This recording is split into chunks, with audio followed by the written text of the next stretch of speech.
Last summer, I pulled 47 pounds of tomatoes off 2 plants in a 4x4 bed, and the single biggest reason wasn't the soil, wasn't the variety, wasn't the watering. It was one pruning mistake I finally stopped making after killing yields for almost a decade. Here's the thing. Most folks are doing this wrong every single week without realizing it. And the plant looks fine, which is what makes it so sneaky. I want to walk you through exactly what the mistake is, why it cuts your harvest by roughly a third, and how to fix it in about 2 minutes per plant.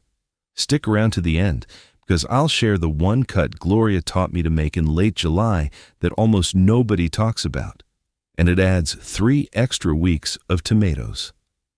The 47 pounds came off 1 Cherokee Purple and 1 Sun Gold, both planted in a 4x4 raised bed in my Sacramento backyard.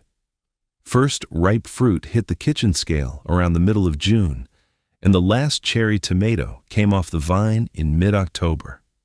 2 plants, 4 months, 47 pounds. Here's the thing. The year before that, I did what every gardening video on the internet told me to do. I stripped every sucker on the plant, every single one, top to bottom. The plants looked beautiful, clean stems, tidy growth, photogenic. And that's exactly why nobody questions the practice. Tidy isn't productive. Tidy is starving the plant. The mistake I made for almost a decade is this. I was removing every sucker on the plant, including the ones above the first fruit cluster, when I should have been removing only the ones below it. That one shift is what doubled my yield.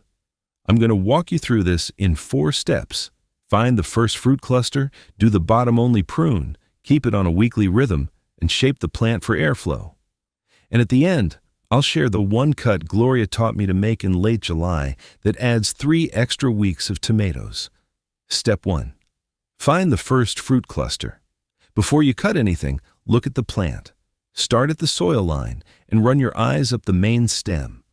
You're looking for the lowest flower truss, or the lowest set fruit, that little cluster of yellow blossoms or already formed green tomatoes hanging off the main stem. On a healthy plant by mid-June out here in Sacramento, that's usually somewhere between 12 and 18 inches off the soil. That cluster is your line in the sand. Everything below it gets pruned.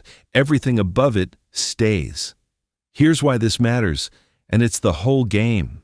Every sucker, that little shoot that pops out of the joint where a leaf meets the main stem, every sucker will, if you leave it, grow into a branch carrying 3 to 5 new leaves and a fruit cluster of its own.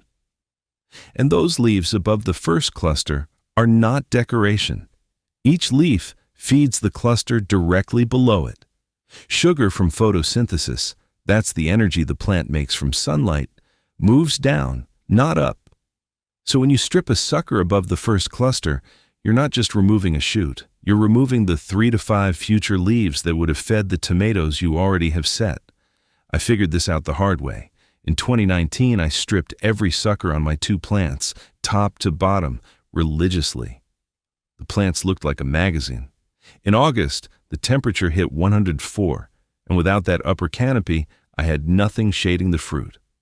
I lost a third of the Cherokee Purples to sun scald. The skin turned papery white on the south-facing side, and the flesh inside cooked right on the vine. I weighed everything that came off those 2 plants that season, 31 pounds. The next year I changed exactly one thing.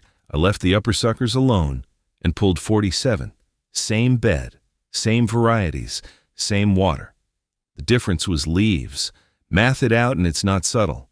Strip 6 to 8 suckers from a plant above the first cluster, and you've removed 20 to 30 future leaves worth of sugar production. That's roughly a third of the plant's total photosynthetic capacity, gone in about 10 minutes of well-intentioned pruning.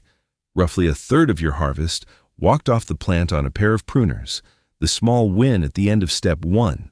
Once you've identified that first cluster, the rest of the job gets simple. You stop second-guessing yourself with every sucker. You have a rule.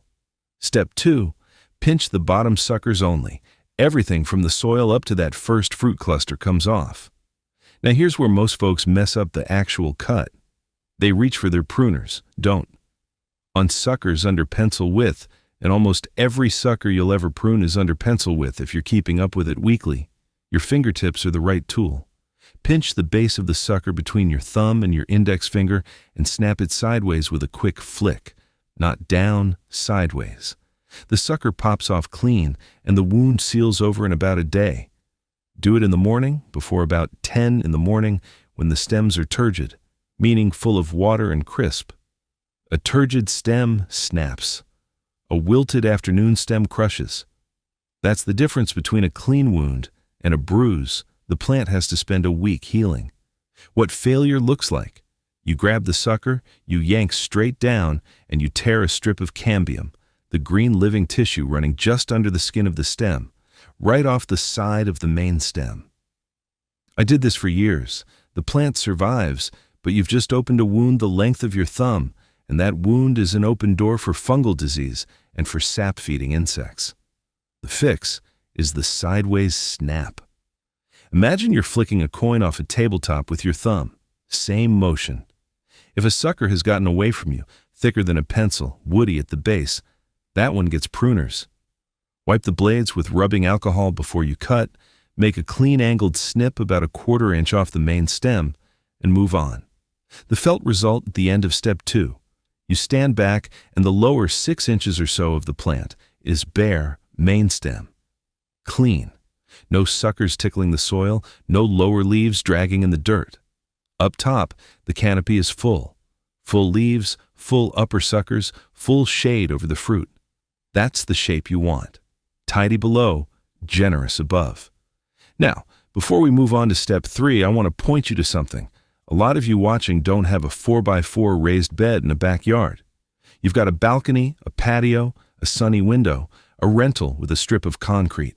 The full container approach to tomatoes, 5-gallon fabric grow bags, soil layering, drainage setup, the whole budget-conscious, space-limited version of what I'm doing in this bed, that's covered in Chapter 4 of my ebook, The 30-Day Kitchen Scrap Garden Protocol. $17 at backyardbuddybooks.com.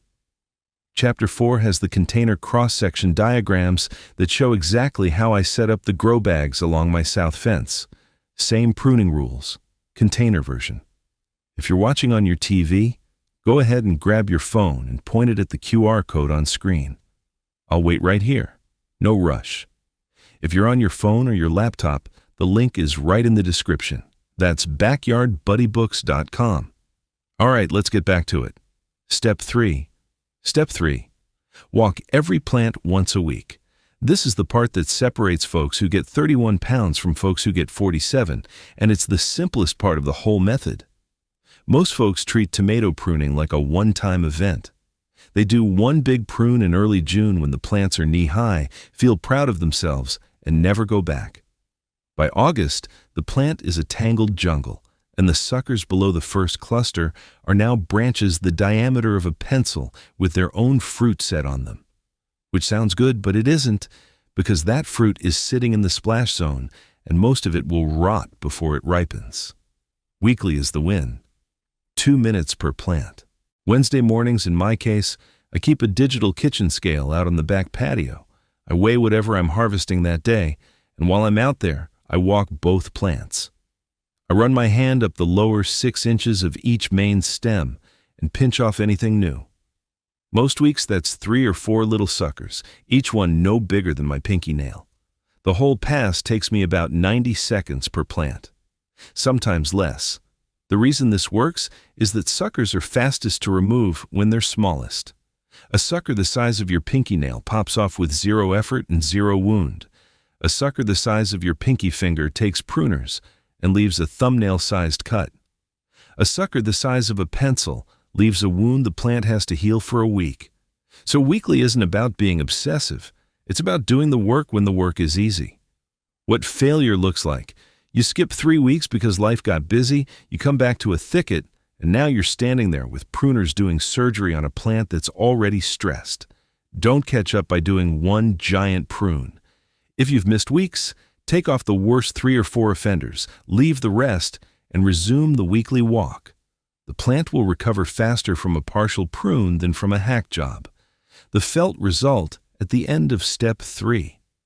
You stop thinking about your tomato plants as a project and start thinking about them as a routine. 2 minutes a week, coffee in one hand, fingertips on the other. Step 4. Shape the plant for airflow, not for looks. Once you've got the bottom-only weekly rhythm down, the last piece is the overall shape of the plant. The goal isn't a tidy column. The goal is a structure that lets air move through the canopy, which prevents almost every fungal problem that ends a tomato season early. 3 things to know here. First, if you're growing an indeterminate variety, in Cherokee Purple, Sun Gold, Brandywine, Black Crim, almost every heirloom you've heard of is indeterminate, let the plant develop 2 to 3 main leaders. A leader is one of those vertical stems that runs the full height of the plant. Most folks try to force a single stem on a single stake, which works but cuts yield because you've got fewer fruit trusses. 2 or 3 leaders, supported by a sturdy cage or a couple of stakes, gives you 2 or 3 times the fruit-bearing wood without crowding. Second, keep 6 inches of bare lower stem above the soil at all times. That means, after your weekly walk, the bottom 6 inches of every plant should have no suckers, no leaves, nothing touching the dirt.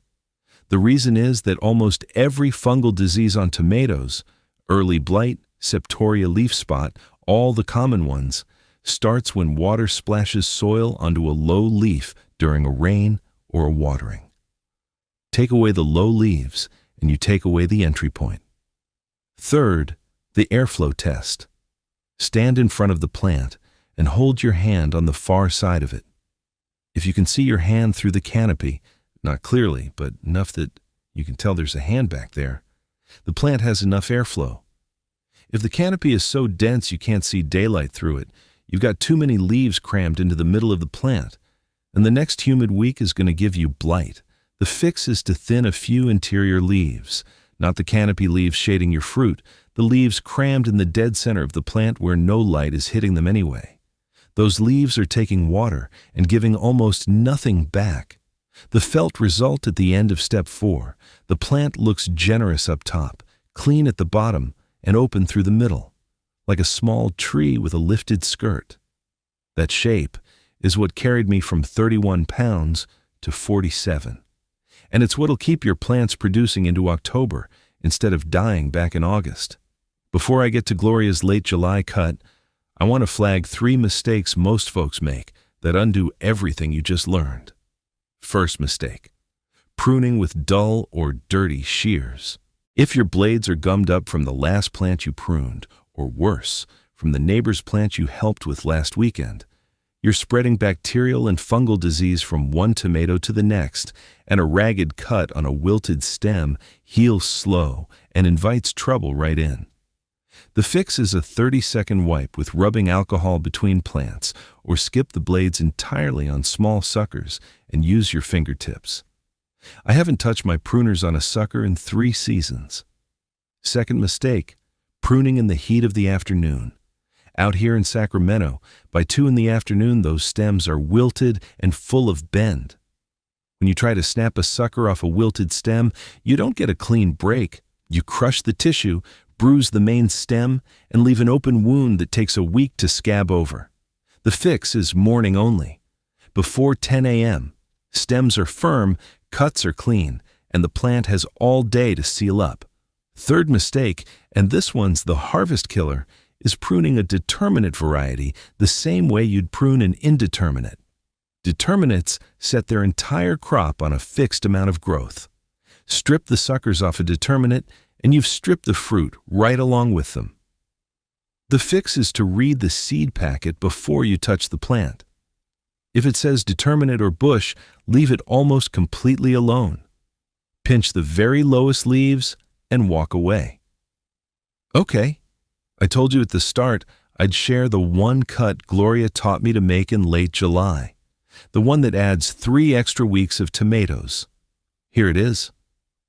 Around the last week of July, walk out to your plants and find the central growing tip, the very top of the main stem, where the new little leaves are pushing out.